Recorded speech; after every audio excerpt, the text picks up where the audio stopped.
Welcome to World Travel Made Easy with Itinerary Boss, the podcast where we dive deep into insider tips, travel hacks, and the best ways to explore the world smarter. I'm your host, Ross. Whether you're a seasoned traveler or just starting your next getaway, you're in the right place. Before we dive into today's episode, I've got something special for you. Head over to itineraryboss.com to grab your free resource to get you started traveling smarter and quicker. And it's all yours to help you make your next trip unforgettable. Don't also forget to follow and subscribe wherever you get your podcast on Apple, Spotify, or YouTube so you never miss an episode. We've got new travel tips, interviews, and destination inspiration coming your way every Wednesday. And if you enjoy the show, don't forget to share it with a friend and give us a rating and review to help more people travel. Also, make sure to subscribe to the Itinerary Insider at itineraryboss.com, where you'll get all the latest episode releases, blog posts, as well as exclusive credit card sign up bonuses, my travel must haves, and travel hacks delivered straight to your inbox. Let's get you traveling smarter. And now, on to the show. Welcome to another episode of World Travel Made Easy with Itinerary Boss. And for this week, I'm excited to bring on Lana Sitler. She's a travel blogger that I got the chance to hear on the Unfiltered Adventures podcast and really love what she's doing just from traveling the world while starting a blog, while working full time. So, really, this episode is going to be how to explore new countries and build a travel blog while you're working a full-time job. And she has a lot of good pointers that we talked about prior to the episode, but wanted to welcome her on the show. How's it going, Lana? Good. How are you doing? Thank you so much for having me. Of course, of course. Thanks for coming on and excited for this conversation. I know you've been doing some exciting travel and we're using some of the recommendations you have from Thailand and Bali for our upcoming honeymoon. So that's exciting. So if anyone's Yeah, going that's there, so exciting. go give her a follow on hers, but don't want to sell you short. So would love to just you give a background intro on yourself and what you got going on. For sure. So I am a born and raised Floridian. I have been traveling pretty much my entire life. Pretty much since I was born, my parents took us around the world. And really my first like memorable trip was a trip to Europe, with my parents in high school. I feel like a lot of people's first trip is London. That was my first trip, it was like just totally instilled a love of travel for me. So basically, I've been trying to cross new countries off my bucket list ever since then, and haven't stopped since working a full-time job and graduating college. And I always got questions about, how I plan my trips and what my itinerary was and all of that from friends and family. So a couple of years ago, I finally made the leap and started a travel blog so that I could document my adventures and help people travel internationally as well. I love it. I love it. And I mean, I feel like we come from similar backgrounds growing up traveling and doing that for friends and family and always coming to you for those. And it's awesome to see that you're doing that and getting started early is always, something that gets people to continue to travel. And I mean, we're going to Key West for a wedding next year. Don't want to throw you a curveball, but I feel Oh, like you're an expert there. So definitely need to get some of your tips and tricks there besides Sloppy Joe's and Dante's, the classic. yes. We got to get you out on the water. For sure. Well, I think it'd be good just to understand. I mean, I know you talked about how it's impacted you and, you started a travel blog and are going into that, full time at some point, but just how do you feel like that's really shaped the way you approach travel overall, just from when you were in high school to London to then planning out those trips to now? Yeah, I'm definitely very privileged to be able to have those opportunities since I was a kid with my family, and now realizing as an adult that a lot of people don't get those opportunities. But I think it really, my parents instilled in me a belief that, experiences over material things. And I've carried that now through my relationship with my husband. Like every anniversary, we just plan a trip together. We don't really exchange fancy gifts or anything. It's all about where we're going next. So I just having a love of travel and visiting new places. I wish I could just like bottle that feeling when you get to a new place you've never been before. It's so special. Yeah, no, that's spot on. I think a lot of people now our age are now realizing like after years like, okay, I want to travel. I want to do that because in the past it was always gifts like that, and that's too funny. My fiance for her birthday this past birthday in August was like, "All right, don't get me a trip this year because the past 3 years we've done something and we're getting married, we're going on our honeymoon. Like, let's just do like we have so much going on. Just get me a gift for like That's something so like that." funny. Yeah, I'm actually funny enough. I'm having a webinar November 13th and 14th around how to plan the perfect surprise trip since I've done that for her and then and done it for friends too, like teamed up with other friends to do it. So it's I love that. I might need to do that for my husband because, well, or maybe he needs to do it for me because he's, the one that just shows up and is like, "So, what are we doing today? Where are we going? Where are we staying?" Like 2 days before the trip. I'm like, "Don't worry, it's all planned out." yep. I mean, yeah, there's a meme on Instagram that shows that where it's like you always have to have that one person. You always it makes the relationship or it makes the traveling partners and people going Yep. on the trip just gel. So, Yeah, I'm going to the Christmas markets in Europe for my 30th birthday this year with some friends, and I was like sending them the flight info, and then I booked our train tickets, me and my husband, and then I was like trying to explain to them what tickets to buy. I was like, "I'll just buy them, never mind." They're like, "Thank you." yeah, buy them, get the points, and move on. Yep, I know yep. because then you're just texting people trying to get them to buy them, and that's the life of a planner. Someone's got to do it. Yeah, exactly. But you reap the benefits because then you get to do everything you want to do, and they're like, "Hey, I'm just showing up. I don't even know where we're going, which Yep. country, which." Yeah, and it really is like that's what I've realized since having a blog and being that person for my friends is like not everyone one has that skill of being able to plan a good trip, and Mhm. also a lot of people just don't enjoy it. Like it's overwhelming, and I think that's why a lot of people just end up going on a cruise or, booking an all-inclusive vacation because it's just easy and low stress. And I totally get that. And that's why, like on my blog, I try to give people super detailed itineraries and like as much detail as possible for every phase of the trip so that they can just like grab it and go. They don't need to plan anything.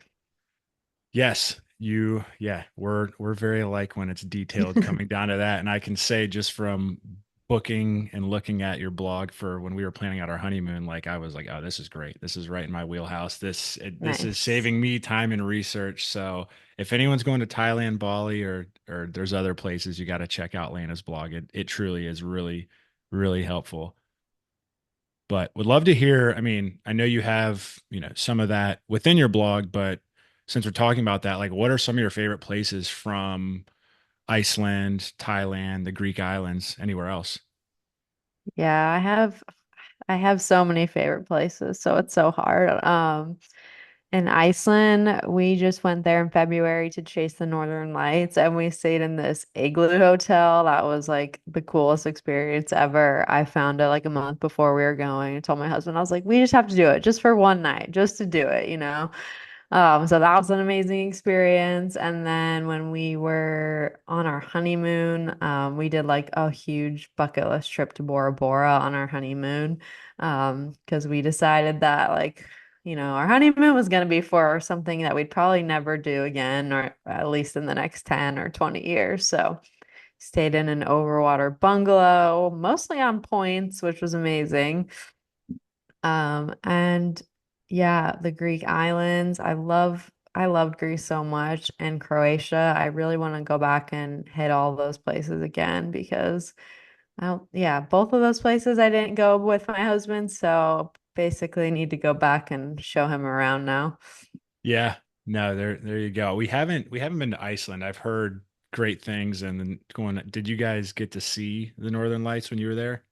We did, not as vibrantly as we hoped, but we saw him on our last night.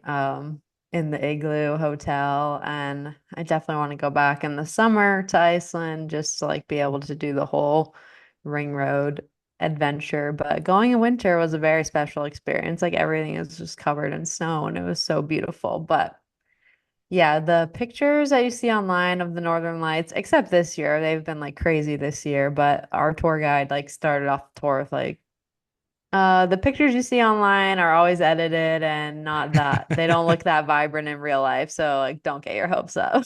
Hey, at least you Okay. set expectations like right off the Yeah. bat. Okay. That's good to know. So you don't go Yeah. in with like the, edited Instagram where you're like, this is doesn't, you know, hype you up as much as you Exactly. thought. That's funny. How about Bora Bora? Where do you stay on points? That's interesting. Well, we stayed at the Conrad Bora Bora, which was it is a Hilton property, but that was back in 2020 when everything was much cheaper.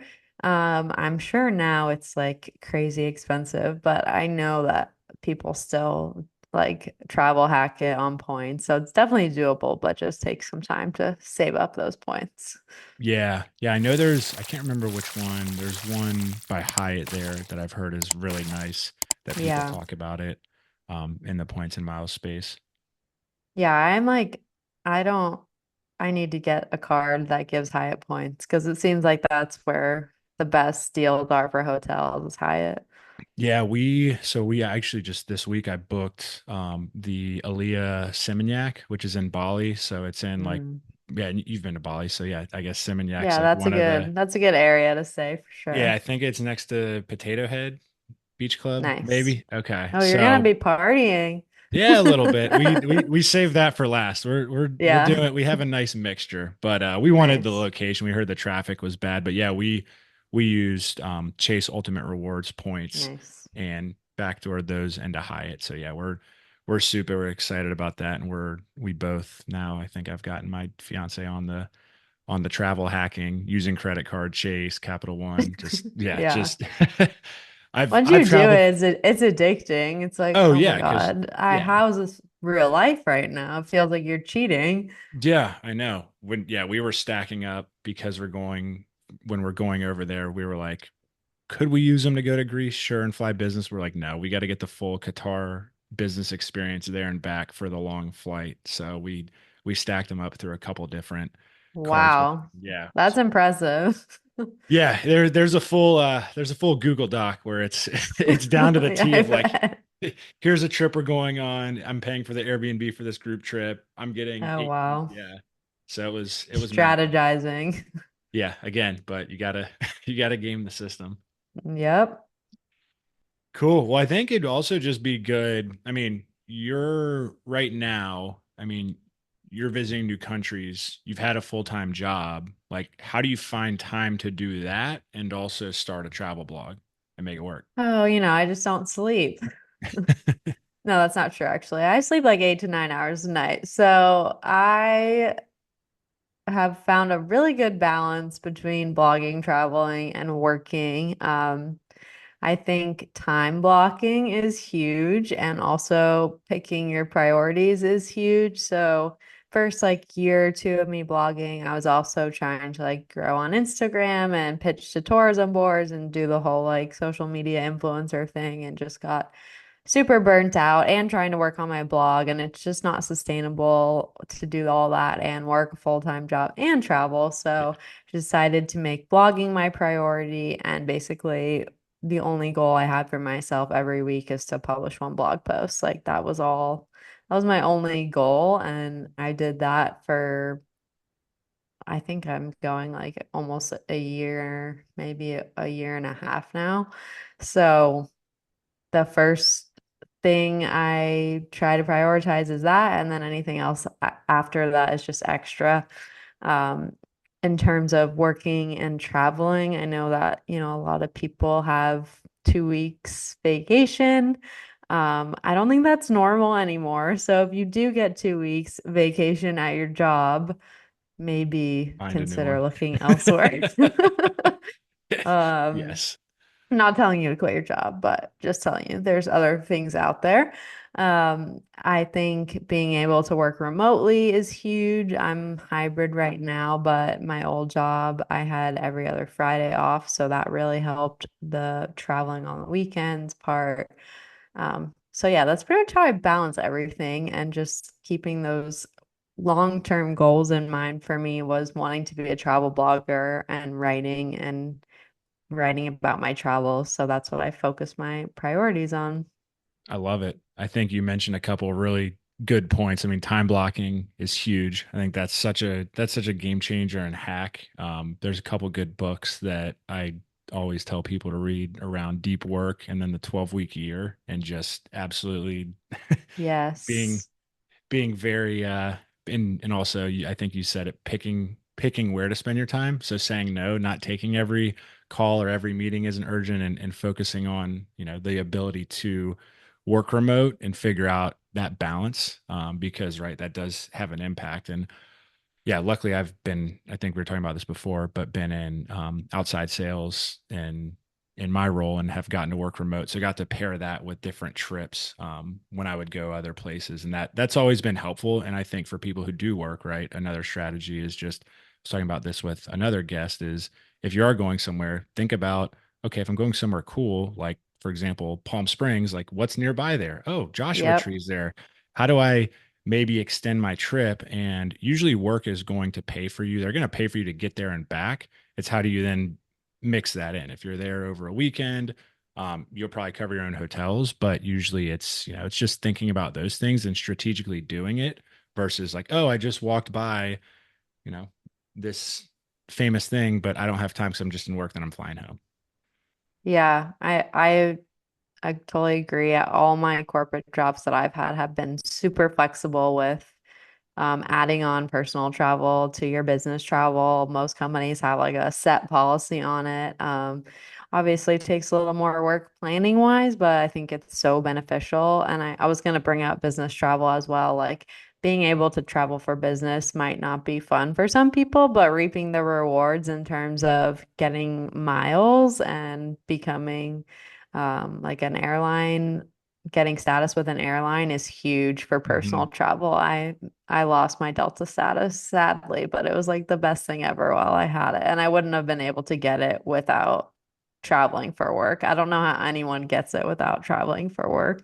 Yeah, no, no, you bring up a great point. Yeah, I lost my American Gold and United. I had flew a lot as well as like Hilton and Sad. Marriott. But it was hard. Now my fiance flies a lot and she has American status, so I'm always, Nice.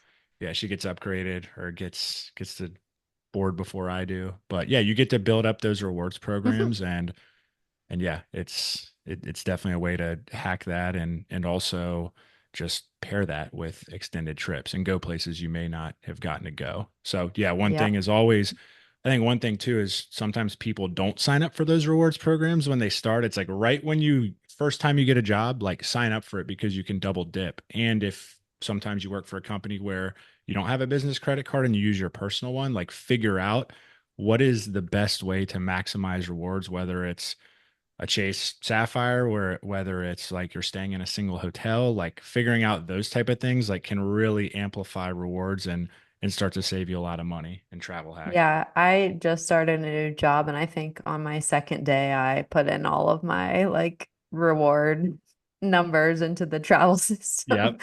I was like, this is a priority. And another thing I wanted to mention that I was actually just looking at today, and my old job had it too, where it's like special business travel incentives and like fast track programs. So like Hilton does it, and I just found out Delta does it too. And it depends on your company, but a lot of corporate companies get agreements with like major airlines and hotels, and basically will help you get like fast track to diamond status with Hilton or things like that. I think I got Hilton status from my last job after staying like 10 nights or something in like Wow. a couple months span. So it's if you work for like a major corporation, that's worth looking into as well because they have a lot of benefits for business travelers. You gotta send me that. I wish I had that when I was in my 20s when I was staying like 75 nights, and Oh my sheesh, I would have gosh. been, yeah, I would have been diamond across the board. Yeah, so I got that, and then that's why we stayed at a Hilton for my for our honeymoon. And with Hilton Diamond, you get free breakfast, and the breakfast at the Conrad Bora Bora is like this amazing breakfast spread that's probably like $100 if you pay for it. So it was definitely we got our money's worth there.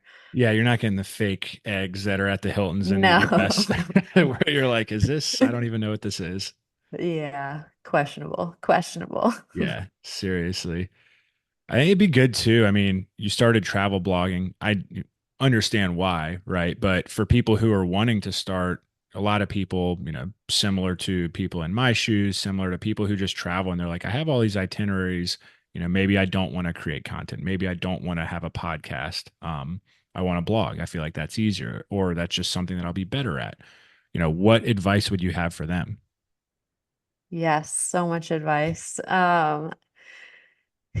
Know personally that starting a blog and starting a travel blog specifically can be super overwhelming in the beginning. And there's a lot of bad information out there. So I technically bought my domain name in 2020, during the pandemic, like I think a lot of people did. And then I didn't really start publishing until like 2022. So I did it wrong for a long time, until I bought a blogging course and started actively seeking out um, information on how to do it the right way. And like I said, there's so much information out there. So I think my biggest tip is like finding people, whether that's through Google or on Instagram, that you like and that you trust.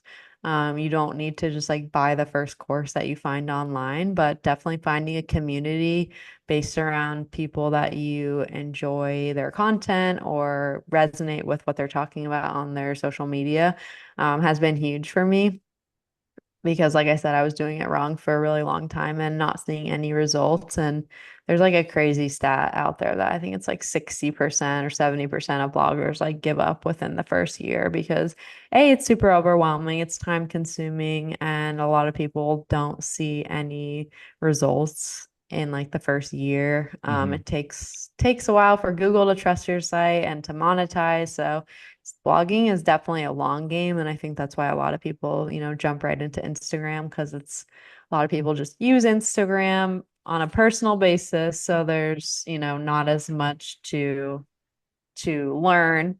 So yeah, finding a community I think is huge if you're just getting started. Yeah, no, you bring up a couple really good points, and just a plug for Lena. She has something coming out that's exciting that she'll mention at the end. But yeah, I think that, like you said, it's finding someone that you trust, who's done it and can give you the right information. Because yeah, not everything online is believable. So when someone's traveled for many years and decided to go into it as a career to help other people, usually that's a person you should trust and go with their advice, and hint why I brought her on my podcast, because obviously wanted to learn from her. But she has a lot of good information out there. So if you are looking to get into blogging, or just want to travel and want good places to go, definitely check her blog out. It really is helpful from someone who's planned trips for 10 years and knows the detail that goes into it. Thank you. I appreciate that. Of course, I'll let you hype up what you got going on towards the end. I don't again, Okay. I don't want to sell you short, but I think for me, I personally, I know when we were talking before, you've been to the Florida Keys. You kind of know that. Selfishly, we went to a wedding once 2 years ago. Now we're going back. I want to hear more about, what are some great places to go and what makes it your favorite destination. Yes, I love talking about the Keys. So I could talk about the Keys all day. Um, you said your wedding you're going to is in Key West. Was the other one in Key West too? It was at Okay. the it'll come to me. The Hemingway House. Oh, wow, nice. Yeah, yeah, it was cool. Okay, so my first tip is to rent a car and get out of Key West. Okay, okay. Um, I love Key West, super fun, but there's so much more to the Keys to see, and it only takes like 2.5 to 3 hours to drive the entire length of the Keys. So, my favorite key is it's actually a collection of keys. Is Islamorada. So that's towards the Upper Keys. It's like the second major town that you hit if you're driving from Miami after Key Largo. I personally think that has the best snorkeling and scuba diving in the entire Florida Keys. The water is like the most unbelievable shade of blue there, and the underwater landscapes are just amazing. So even if you're like not a scuba diver, if you just go out snorkeling for the day, it's totally worth it. If you don't want to go that far, even just renting a car and driving north towards Marathon, there's a really amazing state park called Bahia Honda State Park. Um, and it's like right at the foot of the 7 Mile Bridge. So it's got really cool views of the old Henry Flagler Railway. And you can actually like walk up onto the railway, and then the state park has like really nice white sand beaches. The Keys actually aren't known for their white sand beaches, which a lot of people are surprised by when they go to the Keys. Key West has like two major beaches. Smathers Beach is one of them, and it's really beautiful. But the sand was actually imported from the Bahamas because sand is like not really a thing in the Keys. So, yeah, those are my top recommendations. And then in Key West, getting out on the water, you can go jet skiing. They have like backcountry tours. There's literally so much to do there. And then, of course, eating key lime pies Yes. and a must. Yeah, no, those are all really helpful tips. I mean, when we went, we last time it was Cinco de Mayo, and we went Oh my for God. yeah. So it was a That's been fun a time. little crazy. Yeah, yeah, it was definitely a good time. Lots of Cuban coffee and lots of Pacificos the first day, Nice. but yeah, no, it the next one we're going to is actually the same weekend, 2 years exactly, Wow. wedding. So yeah, it's I don't know if we'll be able to get a car and drive, but that's good to know just when we do go back and we aren't like, hey, we're just going for the weddings. But yeah, they have it really planned out. And we did a sunset cruise the Nice. last time we went, and then we're doing the same one. So we'll I feel like we'll be some veterans there on Duval Street compared to some of the other Yeah, groups. they might recognize you. Yeah, we might recognize the same people at Sloppy Joe's from going 3 nights. Yeah, and another fun thing to do if you're staying in Key West is just to like rent bikes and ride around. Because it's like super bike friendly there, very small. So it's fun to just kind of explore the island that way. And also if you didn't go to Blue Heaven, they have an amazing brunch that Okay, you have to check out. that is good to know. I'm writing that I down have after we lots of go. Key West blog Yeah, posts, so I I'll I send you some. all right. I figured. I think I looked at some of them, and I was like, I'll look at those when we start to plan it out a little bit more. Yeah, you got time. Yes, for sure. I think too. I mean, you talked about the Conrad Bora Bora. When you're thinking through like places to stay, what are you looking for when you choose some of those accommodations? Yeah, it kind of like totally depends on the trip, honestly. Sometimes it's like I don't really care about the hotel. I just want to be in the best possible location. Like when I just went to London in August, it's like where can I find the cheapest but within the best location, and finding a balance between those two things. Um, when we went to Croatia, I got an Airbnb that like overlooked the bay, which was, I don't know if you're a Game of Thrones fan, but it's like Blackwater Bay in Dubrovnik. Hmm. So I was like, oh my God, we have to stay here so we can say that we woke up to views of Blackwater Bay. Um, but honestly, it's like it just totally depends on the trip. I do love a good breakfast as well. I don't like stressing in the mornings about where we're going to eat breakfast every morning, so that's a big one for me. But yeah, mostly it's just finding a balance between like location, amenities, and costs. Yeah, we're the same. I Dubrovnik in Croatia. We stayed same. We went with we went with 6 guys, and we had a Oh my Airbnb that. God. Yeah, this was back when I was planning group trips in our 20s. Now that was Nice. yeah that was fun. But yeah, Dubrovnik was one of our favorite places. So when you I mentioned love it there. Oh my God. Yeah, it's awesome. When you mentioned you wanted to take your husband back, I'm in the same boat with my fiance. I'm like, that's like one of my top places. It's just, I mean, the Game of Thrones, yes, I watched everything through and through. So it's big fan walking through that, but then just overlooking in the Airbnb. We took a boat to, I don't know if you went to Bawa. It was like a restaurant you had to rent a boat to get to. When you go back, it was That's so on cool. I found it, and then like 2 years later, it was on the show Succession. So Oh, like, wow. yeah, so It's we probably had a booked out like 6 months in advance now. yeah, probably. I'll I think I'll have to send you something on Instagram, but it's Yeah, pretty cool. But yeah, if you do go back, I highly suggest that. We just rented. We had since we had 6 people, we rented or 6 or 7. We rented a group boat, but I'm sure you can get nice. something that where it's part of a group or something to take you there. But So it that was is like like on another island. So it was on its own island, and it was just a restaurant that was like in the So island, but cool. then out on the water, and the boats didn't even pull up to it. You had to, they dropped anchor, and then you jumped in to swim, and they brought you up This is like, my kind of oh, it's place. awesome. I'll text you a picture after this. It was yeah, Yes. they just brought you up, fish right there. You got to Oh my choose. God. How They did I cooked it miss right this? there. Yeah, I think we went through that, and we had a day. I think we went through like a bottle of tequila and that, and just I mean it was like $80 a person, and like we ate some of the best fish. Like that's one of the things we talk about to this day. Yeah, D Dubrovnik is honestly, I think, one of my favorite places I've ever been. Like when we arrived, my jaw was like on the floor the entire time. I was like, I'm literally in King's Landing. This is Yeah. insane. And Croatia's such a unique place. Like it didn't feel like anywhere else I'd ever been. I tell people like I've never been to Italy, which is crazy, but it felt like a mix of like Italy and Greece to me, but with Mhm. its own spin on it. I just love it so much. I can't wait to go back. Yeah, that is one place I want to go really badly. And then Montenegro is right there next to it, which I've Yeah. heard is awesome. I have a friend who they built like Airbnbs there and they sent pictures of it and they were like, "Yeah, you guys can come Wow. and stay." And I'm like, "All right, when we go back, we need to hit that too."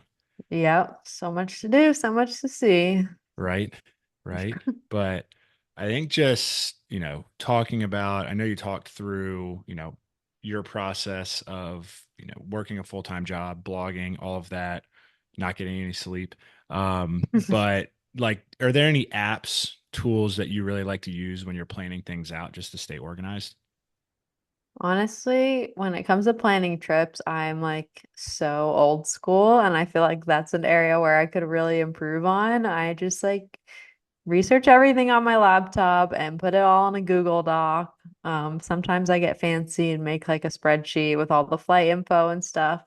I don't really use that many apps. I've recently started using Google Maps and like saving pins for like making a custom map for my trip and saving pins, but outside of that, I don't really use any apps. Do you have any that you use? I use a lot. I have Okay, a I'm full gonna need a Excel sheet list. that I created. Yeah, that I use that I just have that I have in a folder. But I mean, now there's so many. I mean, from doing it like 10 years old school of like Google Maps, going in, searching, like going through some blogs, doing research. I mean, now you have TripAdvisor, Get Your Guide, Viator. You have also Reddit now, like looking if you want that. I feel like Instagram's Yeah. good, but there's obviously people sometimes you're like you get there and like you said, you're like, "Oh, that's very edited or it's very crowded." Instagram versus reality. Yeah, Yeah. literally. Um Yeah, that was us in Santorini, just y- like lines everywhere to take photos. I'm like, this is ridiculous. yeah, we had the blue dresses. We had I'll have to Yeah. we I took a drone. I brought my drone which I Oh, actually nice. it died. This is a funny story. It Oh, no. we were yeah this was actually funny. So we were getting ready to leave and I flew it the night before and I'm like, this is great. We were leaving to take our ferry from Santorini and it was like 7 a.m. and I had probably like 70% battery and I went up. It was pretty windy, flew it out, got some good shots, and then was like, come home. It hit like elevate it hit max elevation, then it started beeping. It's like you have low Oh, battery, it no. can't come home. And I'm trying to do that, it's super windy. I can't, like, I'm trying to find it. our taxi driver called us from WhatsApp. He's like, "Hey, I'm here. We gotta go." Oh no. So I'm like, and then it's like emergency landing. So I'm like taking pictures, screenshotting it. I had my buddy and his wife, luckily. So I'm like, hey guys, we had to go because the Santorini, when you're going up that mountain, it's just like insane traffic. Yeah. And of course, we went at 7 a.m. and there was no traffic. And we sat there for like, so I had them go walk and look for it. And unfortunately, I had to chalk it up to the game and put in Oh my a God. So you just had to land it and you didn't know where it was. Oh my gosh. yeah, but I took a screenshot. It was like probably half, no, probably like a quarter mile. And it was like on a rooftop somewhere. And they looked and they're like, we could not find it at all. So I had to put in a request. But that was the only mishap that we had in Greece, which was, I can laugh about it. I can't be mad about that. I made sure to save the videos and photos while it was going down. I'm like, all right, at least I got That's these. smart. I have a similar story. We were scuba diving in Hawaii with the manta rays at night, and we did it the second night we were there and got skunked, and there were no manta rays, and they're like, "Oh, this only happens a few times a year. Like, you guys are just super unlucky. You can come back and try again." So, like, our last night, we got to go back out and it was incredible. And there was like 15 manta rays. And then I got all this awesome GoPro footage. And normally my husband holds the GoPro, but he had to go back up because he was running out of air. And so I held the GoPro while ascending and dropped it at some point because I was more focused on not ascending too quickly. And now the Pacific Ocean has my GoPro and all of that amazing footage. Well, at least you got to see it and it's in your head. That's Yeah, that's the way now I it's just looked at it. in my brain forever, and I will remember it that way. That's funny. Yeah, we can talk more. There's other apps. I've built out like custom GPTs and chat GPT and Oh, O1 wow. and I really geek out and nerd out about that. And Perplexity Nice. is another one. If you haven't seen that, it's like Google on steroids. I don't even use Okay. Google anymore. It gives you like follow-up questions. Yeah, it's Oh my God, I'm learning so much. yeah, that's the goal. We but yeah, I mean, just from a travel blogging standpoint, right? If anyone's feeling overwhelmed, if they're like, I want to start or I just want to learn and I have all this information, like what would the first step you'd say take? Um, Honestly, just starting is like the biggest piece of advice I can give you because I had analysis paralysis for so long. And like I wanted to start my travel blog like 6 years before I actually did it. So I would say just like put all the judgment in your brain aside, put all the imposter syndrome aside, and just do it and start. It's gonna be messy and ugly, and your like first couple blog posts are gonna be terrible, probably. Maybe not. Maybe you'll be an expert, but it's okay to just like be bad at it at first. Everyone starts somewhere. So that's like my biggest piece of advice is just to start. If you find a community and people that you can look up to and ask for advice, that's just bonus points, but don't let like the fear or the imposter syndrome hold you back from actually starting. Yeah, no, that's great advice. I mean, I always go back to sports analogies. I played basketball and then I tried to pick up a golf club a couple years ago and I'm mad that I'm not good. I'm like, well, I was shooting a basketball since I was 3, so like it takes time and you're not going to be Yep. good.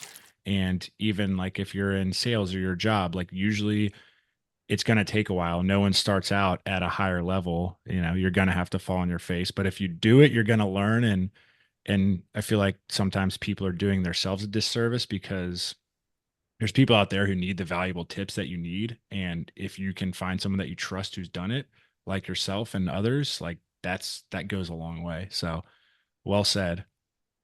Yeah, and it's so easy these days to compare yourself on the internet to other people, who are like years ahead of you. I used to do that all the time. I still do it with Instagram a lot. Like, oh, well, this person's so much more successful and so much further along and so good at what they're doing. But like if you were to go back in their life 1 or 3 or 5 years ago, it would be messy and ugly too. So you just have to put all that aside and just start. Trust me, everyone is always still trying to figure it out, no matter how, if they're 50, 60, Yep. CEO, whatever the title is, like it's you just got to do it and you'll You figure just it gotta out and fake it till you yeah, make it and manifest continue. that shit. Seriously. Well said. Well, Lana, I appreciate you coming on. Where can our listeners find you? And is there anything exciting you have coming up you want to share? Yes, so you can follow me on Instagram, Adventures by Lana, and my website is also adventuresbylana.com. I'm actually going to be hosting a free masterclass in November about things that you're doing wrong or things not to do when starting a travel blog because I feel like there's so much information on the internet about how to start, but nobody talks about the things not to do. And then I'm also going to be announcing a special little mini course during that time. So I'll just give you guys kind of spoiler. Starting a new travel blog and gonna take you guys along on the journey as I'm starting it from scratch. And basically recording myself so that you guys can see exactly how to do things and watch someone do it live, not just read it on a page and try to figure it out yourself. So I'm really trying to put myself back in those beginner shoes and create something that I wish I had when I was first starting. So yeah, I That's hope you awesome. guys can connect with me. Yeah, and I'll share her links in the show notes, her social, her website, and then also if she has that after we get off, I can also share that, and then go follow her on social. And that way you can see if you want to go into the places she's been, you can get those, and then sign up for the free masterclass, and then hopefully if you want to dive in more to the new course, do that. And I know I'm going to be joining both, so very excited for Nice. it. Yep. And my DMs are always open on Instagram. I'm happy to answer any questions you guys have. I love talking about blogging, so And or just any destinations. I can confirm she's telling the truth too, because that's how she came on the podcast. We started talking about different things there, and then decided it just made sense to bring her on. Yep. Travel's addicting. Yes, for sure. Well, I appreciate you coming on. Listeners, if you want to get in contact with her, we'll share those in the show notes. Thanks again. We'll talk soon. Thank you for having me. Of course. If you enjoyed this episode, make sure to give us a rating and review so we can reach more people who are trying to travel. Also, make sure you give us a follow and hit the subscribe button. That way, you're not missing out on any of the upcoming episodes that come out every Wednesday. If you want to sign up for any of the exclusive credit card sign up bonuses that we mentioned, we'll link those within the show notes. And then that way you can get started on your points and miles travel hacking journey quicker. Tune in to next week's episode. Peace.